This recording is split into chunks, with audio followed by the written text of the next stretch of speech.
அடையாளத்தை அவர் உடைக்கணுமா இல்ல இந்த ஆட்சியில் நடக்கக்கூடிய அவலங்களை இவர் உடைத்தெறிந்து அதை மக்களுக்கு கொண்டு போய் சேர்த்து அதை மக்கள்கிட்ட விழிப்புணர்வு ஏற்படுத்தணுமா? ரெண்டையுமே அவர் செய்யணும்னு எதிர்பார்க்கிறாரு. ஆனா ரெண்டுமே அந்த செய்யலையே. முதல் விஷயத்தை அந்த மக்களுடைய பிரச்சனைகளை பெரிய அளவுக்கு அந்த இடத்துல பேசல. ஆ. ஒரு பெரும் ஒரு மேம்பட்ட போக்குல மட்டும் பேசிட்டு போயிட்டார்.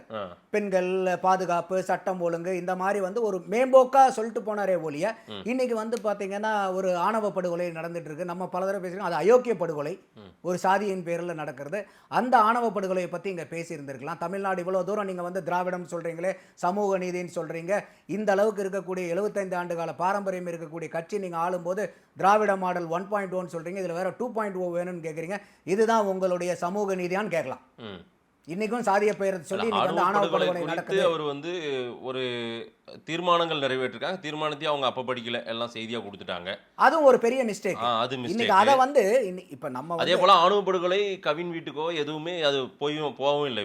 இவர் போகல, இவரும் பேசல. வீட்டுக்கு போகலங்கிறத கூட விட்டுருங்க, அந்த மாநாட்டுல பேசியிருக்கலாம். அது ஒரு குறிப்பிட்ட சமூகத்தின் வாக்கு அவருக்கு கிடைக்காமல் போகுன்றதுனால அதை பேசலன்றது ஒரு தரப்பு. இன்னைக்கு அவர் மேல அப்படி இருந்தா அது தப்பு இல்லையா? அப்ப நீங்க ஒரு பிரச்சனை நடக்கும்போது இவனுக்கு சொன்னா அந்த வாக்கு போயிடும், இவனுக்கு சொன்னா அந்த வாக்கு போயிடும், இப்படியா ஒரு பிரச்சனை அணுகிறது?